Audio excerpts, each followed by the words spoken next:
Leaders are reacting to President Trump's executive order to close the U.S. Department of Education.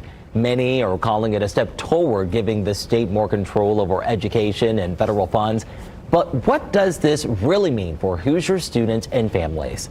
Alexandra Appleton, a reporter for our media gathering partners at Chalkbeat, Indiana, has been closely following this story. She joins us live this morning to give us some insight.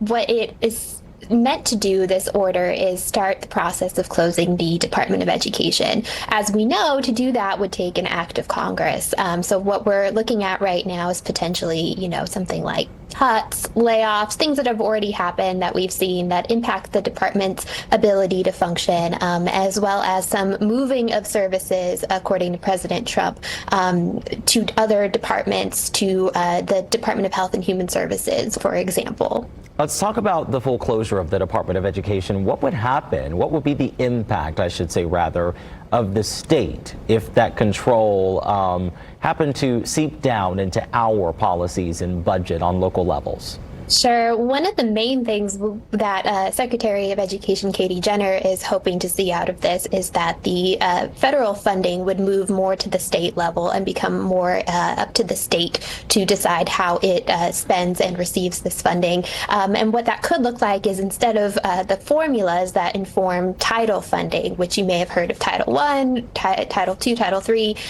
it would come to us as a block grant, a lump sum, essentially. And it would be up to the state to write new rules and formulas for how to distribute that to our local school districts, and local school districts may have some control over how it goes to schools.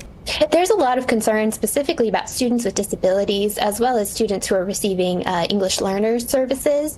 There are funds that are specifically earmarked for those groups, and what the concern is if they come to us as a block grant that's then redistributed in a different way, will those dollars still reach those students that it was originally intended to reach? One of the big questions is, what do we do about FAFSA, which had some implementation challenges over the last couple of years.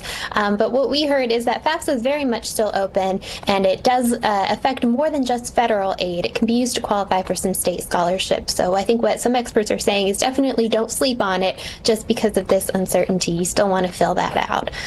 Student loans, a little bit more uncertainty there. There's some court cases and decisions that we'll be following in order to see what happens there.